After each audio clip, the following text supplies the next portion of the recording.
নমস্কার, জয়শ্রী গণেশ। আপনাদের প্রত্যেককে জানাই স্বাগতম আজকের বিশেষ পর্বের অনুষ্ঠানে। এই পর্বগুলিতে বা এই সিরিজে আমরা মূলত আলোচনা করছি যাদের জন্ম মাস কোনো একটি বাংলা মাসে, সেই বাংলা মাস অনুসারে তার ফলাফল কি ধরনের ইউজুয়ালি আসে। আজকে আমরা আলোচনা করব বাংলা মাস শ্রাবণ। শ্রাবণ মাসে যে সমস্ত জাতক জাতিকারা জন্মগ্রহণ করেছেন তাদের কোন ধরনের বৈশিষ্ট্যগুলো আমরা ইউজুয়ালি একটু বেশি পরিমাণে লক্ষ্য করতে পারি। এবং প্রথমে এটা বুঝতে হবে যে বাংলা শ্রাবণ মাসে রবি গ্রহ অবস্থান করেন কর্কট রাশিতে। কর্কট রাশির যে কোনো একটি নক্ষত্রে তার অবস্থান থাকবে। প্রথম ৩-৪ দিন, শ্রাবণের প্রথম ৩-৪ দিনের মধ্যে যাদের জন্ম হয়ে থাকে, ইউজুয়ালি তাদের ক্ষেত্রে রবির অবস্থান থাকে পুনর্বসু নক্ষত্রে। তারপরে মানে ৩-৪ তারিখ থেকে অলমোস্ট ১৬-১৭ তারিখ পর্যন্ত যাদের জন্ম হয়ে থাকে, তাদের রবির অবস্থান আমরা দেখি পুষ্যা নক্ষত্রে। এবং ফাইনালি ১৬-১৭ তারিখ থেকে ৩০ তারিখ বা বাংলা মাস অনুসারে যে তারিখেই তার জন্ম হোক না কেন, ইউজুয়ালি আমরা দেখি তার রবি অশ্লেষা নক্ষত্রে অবস্থান করছে। এখন দেখুন, শ্রাবণে জাত ব্যক্তিবর্গদের মধ্যে আমরা প্রচুর পরিমাণে ভাবপ্রবণতা দেখতে পাই। তারা অত্যাধিক ইমোশনাল এবং খেয়ালি। খেয়ালি মানে আপনি বুঝতে পারছেন, তার মনে হলো সে সুন্দরভাবে একটা কাজ করে দিল। আপনি তাকে খুব ভালোবেসে তাকে রিকোয়েস্ট করে একটা কাজের কথা বললেন, সে হয়তো আপনার বাড়ির ঘরটাও মুছে দিল। অর্থাৎ এতটাই তাদের মধ্যে ভাবপ্রবণতা থাকে, খেয়ালি মানসিকতা থাকে। আবার কোনো একটি কাজ আপনি হয়তো বেশ রাফভাবে তাকে রিকোয়েস্ট করলেন, তার পছন্দ হলো না, সে করলো না তো করলোই না, এই যে মেন্টালিটি, এটা আমরা কিন্তু শ্রাবণ মাসে জন্মগ্রহণকারী জাতক জাতিকাদের মধ্যে ইউজুয়ালি লক্ষ্য করতে পারি। তারা অত্যন্ত অভিমান, অত্যন্ত অভিমান। তাদের অভিমানের নিয়ে হয়তো একটা পুস্তক আলাদাভাবে রচনা করা যাবে। এই বসে আপনার সাথে গল্প করছে, সব ঠিকঠাক আছে, হঠাৎ করেই তার মধ্যে তার এমন কিছু ধারণা তৈরি হলো যেটা কিন্তু বেশ সমস্যাপ্রবণ হতে পারে। ইউজুয়ালি আমরা দেখতে পাই যে যে সমস্ত জাতক জাতিকাদের জন্ম শ্রাবণ মাসে, তাদের মধ্যে অভিমান জিনিসটা বড্ড বেশি। সেটা নিজের মানুষের প্রতি এবং ছোটখাটো বিষয় নিয়ে অভিমান তার মধ্যে চলে আসে। যেমন অভিমানী, তার অভিমান ভাঙানোও কিন্তু সহজ। তার অভিমান ভাঙানোর জন্য আপনাকে রাশি রাশি টাকা দিয়ে জিনিস কিনতে হবে না। হয়তো ছোট্ট একটা গোলাপ ফুল তার জন্য যথেষ্ট, অর্থাৎ ছোট্ট একটা চাবির রিং তার জন্য যথেষ্ট, বা একটু সময় দিয়ে তার সাথে কথা বলাও হয়তো তার অভিমানকে হ্রাসপ্রাপ্ত করতে পারে। আমরা লক্ষ্য করতে পারি, হয় না যে অন্য কেউ ভুল বুঝতেই পারে। দেখুন, জীবনচক্রে কেউ আপনাকে সঠিক জাজমেন্ট করতে পারবে, কেউ আপনাকে সঠিক জাজমেন্ট করতে পারবে না। এটা তো বড়ই স্বাভাবিক একটা ঘটনা।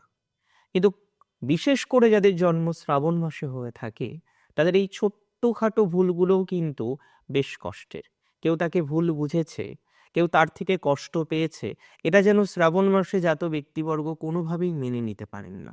তারাও কিন্তু সেই বিষয়টা নিয়ে অত্যন্ত আঘাত পান, অত্যন্ত হতাশ হয়, অত্যন্ত নিরুৎসাহী যে বিষয়বস্তুটা থাকে, আমরা কিন্তু তাদের মধ্যে লক্ষ্য করতে পারি। তাদের স্মৃতিশক্তি প্রখর। আপনি একদমই ঠিক শুনছেন।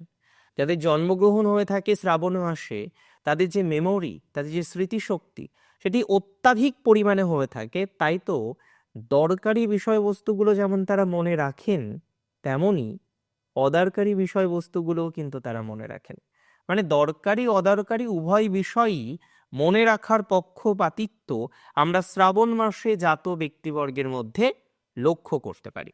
তারা অত্যন্ত কল্পনাপ্রবণ, কল্পনার জগতে থাকতে ভালোবাসে, কল্পনা করতে ভালোবাসে, বিভিন্ন রকম ভাবনা চিন্তা তাদের মধ্যে আমরা দেখতে পাই, এবং অত্যন্ত রোমান্টিক। তাদের খুব কষ্ট হয় জীবনচক্রে যদি একটা রোমান্টিক পার্টনার তারা না পান, তাহলে কিন্তু খুব মুশকিল। ইউজুয়ালি স্ত্রী, পুত্র, পরিবার, সন্তান, স্বামী ইত্যাদির প্রতি যে আগ্রহ থাকার দরকার, পরিবারের প্রতি যে আকৃষ্টতা দরকার, পরিবারের পরিজনের হিতকাঙ্ক্ষে যে কর্মগুলো করার দরকার, শ্রাবণ মাসে জাত ব্যক্তিবর্গ সেটি কিন্তু করে। বিশেষ করে যদি পুষ্যা নক্ষত্রে রবি থাকেন, বা ইউজুয়ালি যেটা আমি বলছিলাম যে ৩-৪ তারিখের পর থেকে ১৬-১৭ তারিখের মধ্যে যাদের জন্ম, তারা দেখবেন পরিবারের জন্য নিজের সর্বস্বটুকু দিয়ে দেন। আবার সিগনিফিকেন্টলি আমরা তার পরের সেগমেন্টে যাদের জন্ম মানে 16-17 তারিখের পর থেকে শেষ পর্যন্ত, তাদের মধ্যে আবার আমরা অন্য মেন্টালিটি দেখি। সেও পরিবারকে দেয়, কিন্তু প্রথমে ভাবে যে না, এ আমাকে ভালো বিহেভ করেনি, আমার ক্ষতি করেছে, কিন্তু সেও আলটিমেটলি ভুলে যায়। তার মানে পরিবার কেন্দ্রিকতা শ্রাবণে জাত ব্যক্তিবর্গের মধ্যে আমরা প্রভূত পরিমাণে লক্ষ্য করতে পারি।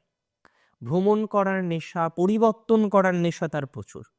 ঘরের বেডশিট, বিছানার বেডশিট হয়তো সপ্তাহে একদিন চেঞ্জ করলো, না খাটটা এদিকে রয়েছে একটু চেঞ্জ করে অন্যদিকে নিয়ে যায়। এই যে মেন্টালিটিগুলো, না এদিকে এটা রয়েছে, ঠিক আছে একটু ভালো লাগছে না, ওদিকে দিলে হয়তো ভালো লাগবে, মানে পরিবর্তন। গৃহিণী সে ভাবে, সে যে কাজই করুক না কেন তার মধ্যে একটা সেই বাড়ি নিয়ে ভাবনা চিন্তার বহিঃপ্রকাশ আমরা কিন্তু লক্ষ্য করতে পারি। পরিশ্রম করতে পছন্দ করে না তা কিন্তু নয়, পরিশ্রম করে, পরিশ্রম করতে পছন্দও করে যদি না নিজের মতো কাজটা করতে পারে। শ্রাবণ মাসে জাত ব্যক্তিবর্গ বা জাতিকারা তখনই সেই কাজটি খুব মন দিয়ে, খুব পরিশ্রমের সাথে কন্টিনিউ করবে, যখন কিন্তু সেই কাজটি তার নিজের মতো হবে। নিজের মতো হলে সেই কাজটিতে সে যথেষ্ট পরিমাণে দক্ষতার পরিচয় দিতে পারবে, আদারওয়াইজ কিন্তু সেই কাজটিতে সে যথেষ্ট দক্ষতার পরিচয় দিতে পারবে না। সঞ্চয় এবং অমিতব্যয়ী দুটো ভাবই তার মধ্যে দেখা যায়। কখনো সে অত্যাধিক সঞ্চয়ী, কখনো সে অত্যাধিক ব্যয় প্রবণতার মানসিকতা রাখে। পরিবার পরিজনের জন্য কখনো সে কৃপণতা করে না। যে কাজে তার পরিবার ইনভলভ, যে কাজে তার প্রিয়জন ইনভলভ, সেখানে সে যতটা প্রয়োজন সে ততটাই করার মেন্টালিটি রাখে। অ্যাকচুয়ালি শ্রাবণ মাসে যাদের জন্ম, না আপনি যে পাত্রে দেবেন সেই পাত্রের আকার ধারণ করার মতো অবস্থা। যে যার সাথে মিশতে বলবেন তার সাথেই সে সখ্যতা তৈরি করতে পারবে, তার সাথেই সে মিশতে পারবে। এবং অত্যাধিক বলা যেতে পারে এমপ্যাথি, সহানুভূতি এবং সমানুভূতি দুটো শব্দ বাংলায় আছে। সমানুভূতিটা শব্দটা একটু কঠিন। অপরের জন্য দুঃখ হচ্ছে, তাকে কিছু অর্থ দিয়ে হেল্প করলাম, তাকে তার পাশে এসে দাঁড়ালাম। সহানুভূতিটা খুব সহজ, যদিও অনেকের মধ্যে সহানুভূতিও থাকে না, দ্যাটস ভেরি ট্রু। কিন্তু সমান অনুভূতি কিন্তু অনেকটা সকলের জন্য হয় না, সকলের জন্য সমান অনুভূতি আসে। কিন্তু এই শ্রাবণ মাসে যে সমস্ত জাতক জাতিকারা জন্মগ্রহণ করেন তারা কিন্তু এমপ্যাথেটিক, হাইলি এমপ্যাথেটিক। তারা তার প্রিয়জনের জন্য, প্রিয় মানুষের জন্য তারা এমপ্যাথেটিক নেচার রাখে। তাদের কষ্ট মানে তার কষ্ট, তাদের অসুবিধা মানে শ্রাবণ মাসে ব্যক্তি যে জন্মগ্রহণ করেছেন তার অসুবিধা, এটা কিন্তু তারা মেন্টালিটির মধ্যে রাখে। অত্যাধিক লোকপ্রিয়তা তার মধ্যে আমরা লক্ষ্য করতে পারি। অপরের কাজে হেল্প করে, অপরের কাজে এগিয়ে যায়, অপরের জন্য তার সমানুভূতি পরায়ণতা যথেষ্ট পরিমাণে আমরা দেখতে পাই। সো তাদের মধ্যে লোকপ্রিয়তার জায়গা কিন্তু অটোমেটিক্যালি বৃদ্ধিপ্রাপ্ত হয়। কিছু কিছু ক্ষেত্রে তো হাইলি আধ্যাত্মিক, আধ্যাত্মিক নেচার প্রচুর পরিমাণে তাদের মধ্যে গ্রো করে। তবে আধ্যাত্মিকেরও তো নানা রকম ভাগ রয়েছে, সবাই তো একরকম আধ্যাত্মিকতা বহন করে না, করে কি? একদমই নয়। আমরা দেখেছি, লক্ষ্য করেছি, যাদের জন্ম হয়ে থাকে শ্রাবণ মাসে সেই সমস্ত জাতক জাতিকাদের আধ্যাত্মিকতা যেন একটু অন্য রকমের। সেটি সকলকে ছুঁয়ে যেতে পারে, সকলকে ছাপিয়ে যেতে পারে। তবে আপনি অর্ডার দেবেন, তাদেরকে হুকুম দেবেন, পছন্দ না হলে কোনোভাবে তাকে দিয়ে সেই কাজটা করানো যাবে না, এই অ্যাসিউরিটি আমি দিচ্ছি। সে যদি মনে করে একটা কাজ করবে, সে হেসে হেসে যত কষ্ট হোক সেই কাজটা করে দেবে।